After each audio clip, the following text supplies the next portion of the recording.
Most religions are based on books claimed by their followers to be divinely inspired, without any proof. The evidence disagrees. They all are. Islam is different because it is based upon reason and proof. There are scientific and historical facts found in the Quran which were unknown to the people at the time and have only been discovered recently by contemporary science. You know, followers of all those other books say the same about their scripture, but you've got my curiosity. Though I wonder, what impeccable references do you have in order to so confidently state what those in the 7th century didn't know? The following are some facts found in the Quran.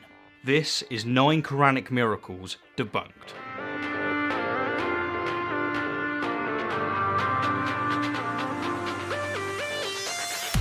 Number 1. Origin of life. Water is essential for all living things. We all know that water is vital to life, but the Quran makes a very unusual claim. We made every living thing from water. Will they not believe? In this verse, water is pointed out as the origin of all life. All living things are made of cells. We now know that cells are mostly made up of water. For example, 80% of the cytoplasm. Okay, in order to keep this video succinct, I'm going to exclude all that's unnecessary. And so in this case, the miracle is that the Quran claimed that all living things are made of water centuries before science proved as much. The fact that living things consist mostly of water was discovered only after the invention of the microscope. However, there are several critical flaws with this assertion, and the primary is that long before the advent of the Quran, many religions, cultures, and individuals had claimed the same. For example, the Hindu legend Varaha, which dates back to the 7th century BC, or 1,400 years before Islam, states that the universe, including life, was once primordial waters. And the father of philosophy and science, Thales of Miletus, in his search for what the Greeks called the arche, which means the beginning or the first principle, was convinced that it's water, that everything, including life, was ultimately made of water. And he referenced, among other facts, that flesh, when dried or cooked, loses moisture, and that water so easily transitions between the states of liquid, vapor, and ice. Number 2. Iron. Iron is not natural to the earth. It did not form on the earth but came down to earth from outer space. Scientists have found that billions of years ago, the earth was struck by meteorites. These meteorites were carrying iron from distant stars, which had exploded. The Quran says the following on the origin of iron. We sent down iron with its great inherent strength and its many benefits for humankind. The fact that iron came down to earth from outer space is something which could not be known by the primitive science of the 7th century. Now, the first thing to be said about this miracle is that despite protestations to the contrary, people knew way before the 7th century that iron comes from meteorites. For example, in approximately 1295 BC, or 1900 years before Islam, a hieroglyphic word appeared that literally translates to "from the sky," and it was applied to all metallic iron from this time onwards. So, using Quranic logic, I guess this proves that Amun-Ra exists, right? You know, as a side note, and for the love of the gods, would Merciful Servant and their associates please do some damn research? I get that we all have confirmation bias, and that Muslims want to believe that the Quran is full of miracles, but please, save yourself from embarrassment by reading more than just one book. Number 3. Sky's protection. The sky plays a crucial role in protecting the earth. If the sky did not exist, then the sun's radiation would have killed off all life on earth. The Quran asks us to consider the sky in the following verse. We made the sky a protective ceiling, and yet they are turning away from our signs. The Quran points to the sky's protection as a sign of God. The protective properties of the sky were discovered by scientific research conducted in the 20th century. So first off, while it's true that the ozone layer was discovered in the 20th century, the discovery that the sky has protective qualities was made thousands and likely tens of thousands of years ago. Mere observation yields that atmospheric phenomena, such as clouds, protect us from the sun's heat, and so the assertion that the sky has protective qualities isn't exactly miraculous, is it? Furthermore, the first culture that we know of to attribute the sky's protective aura to a god was the Mesopotamians, who worshipped the divine personification of the sky, Anu. Anyhow, doing other people's research for them is exhausting, and so for Miracles 4 to 7 I've acquired the aid of my good friend Drew, the genetically modified skeptic. And so, enjoy. I know I sure will. Steve, why did you rope me into this? Do you think I'm enough of a masochist to actually enjoy this kind of thing? I mean, I am, but at least next time warn me about how bad the claims are going to be. Jesus Christ. Alright, let's just get on with the video. Number 4. Mountains.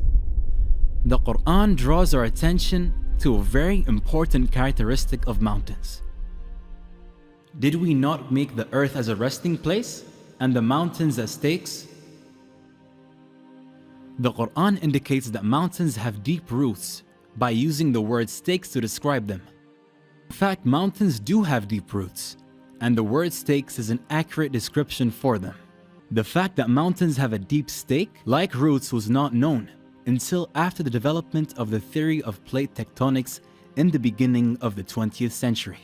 First off, did you notice how the video immediately equated mountains being described as stakes with the idea that mountains have roots? Those are not the same thing. The word used in the original Arabic to describe mountains here means something like a tent stake, a bulwark, something to keep things stable. If you know anything about geology, you know that mountains don't act as stakes to keep the Earth's crust stable.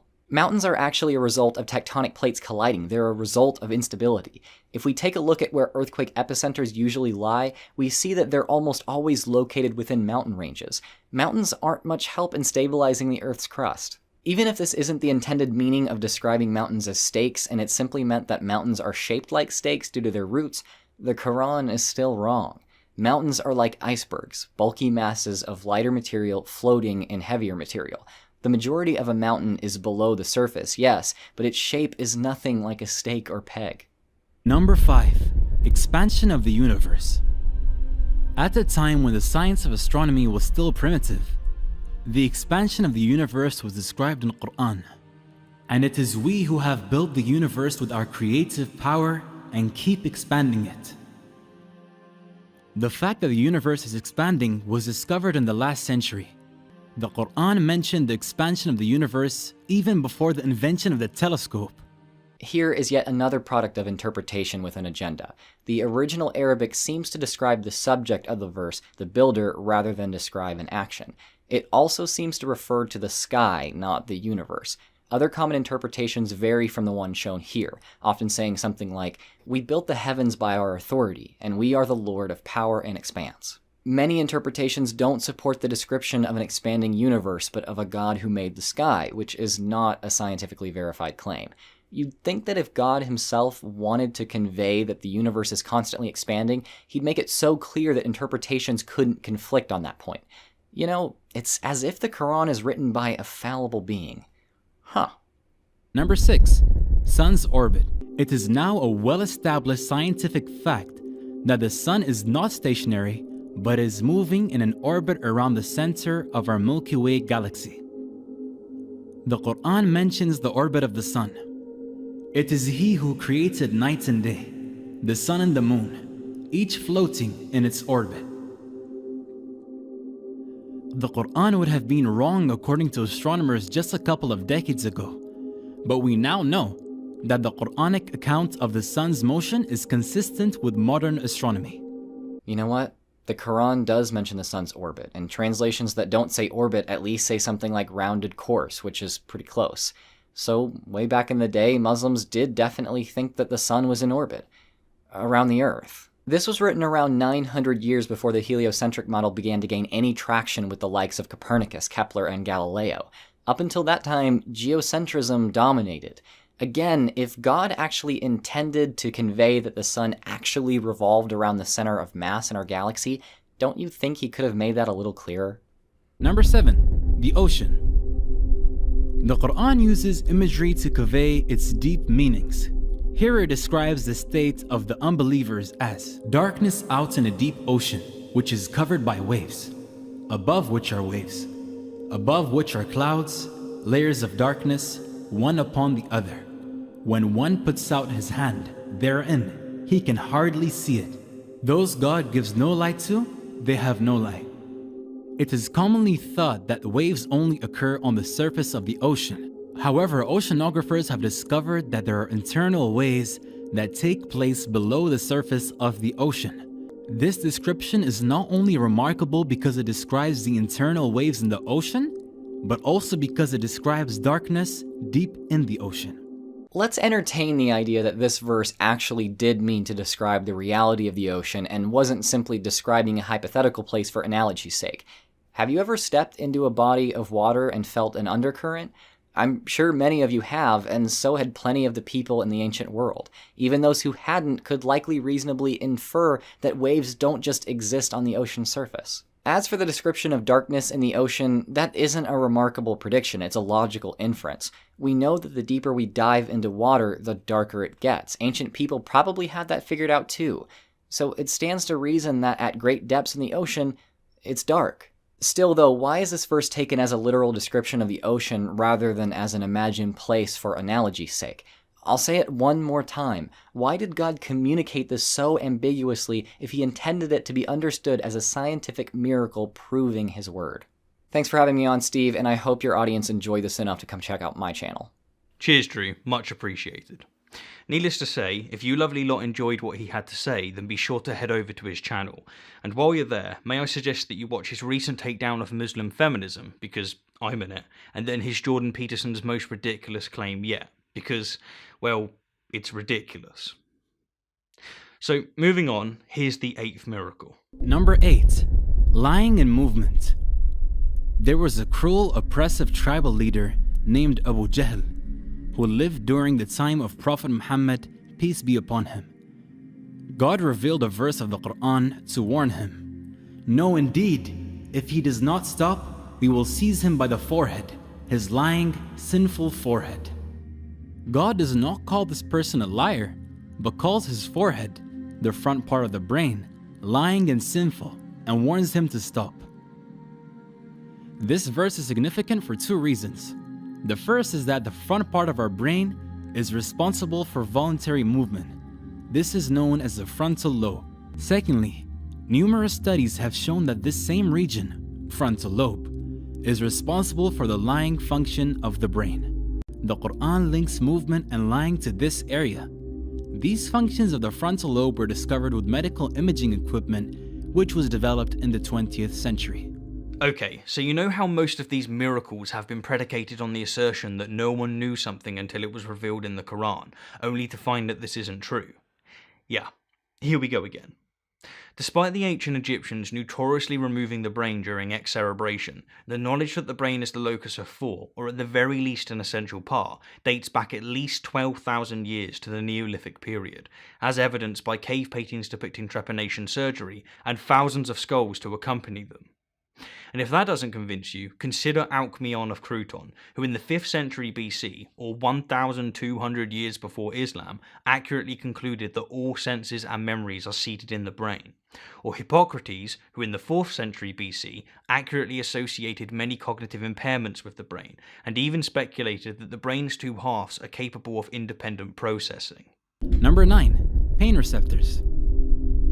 For a long time, it was thought that the sense of feeling and pain was dependent on the brain. Consider the following verse on pain.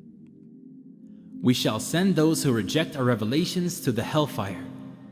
When their skins have been burned away, we shall replace them with new ones so that they may continue to feel the pain. God is almighty, all-wise. The Quran makes it clear that pain is dependent upon the skin. The discovery of pain receptors in the skin is a fairly recent discovery for biology. So first off, what a lovely threat to end on. Remember kids, if you don't swallow this nonsense, then Big Daddy, who loves you, is going to burn you forever and ever and ever and ever for simply using the brain that he so lovingly gave you. Secondly, and most relevantly, pain is not dependent on the skin. It's dependent on the spinal cord and brain. While we have pain receptors or nociceptors within our skin, corneas, muscles, joints, bladder, gut, and digestive tract, which is to say not just the skin, these receptors don't feel any pain. Instead, upon stimulus, they send possible threats to the spinal cord and brain, and if they're perceived as a threat, the brain creates the sensation of pain. And this is why, for instance, anesthetics are effective. They simply block these receptors. And thirdly, the Quran wasn't the first to link pain to the skin and flesh. For example, in Hesioid's Theogony, 1,400 years before Islam, Prometheus was chained to a rock for eternity, having each day his liver eaten by a giant eagle, only for it and him to be regenerated by night. Anyhow, in wrapping up, I just want to once again thank Drew, the genetically modified skeptic, for joining me, and again urge everyone to check out his extraordinary content. Drew is quickly becoming one of our community's most prominent voices, and we're very lucky to have him. As always, thank you kindly for the view, and an extra special thank you to my wonderful patrons and those of you who have donated via PayPal. Oh, and thanks for responding to the question regarding the Debunked game. I'm super pleased to announce that I'll be releasing a Kickstarter soon. For Miracles 4 to 7, I've acquired the aid of my good friend Drew, the genetically modified skeptic. And so, enjoy. I know I sure will. God damn it, I need my tea. Enjoy. I know I sure will. Fuck, that's hot.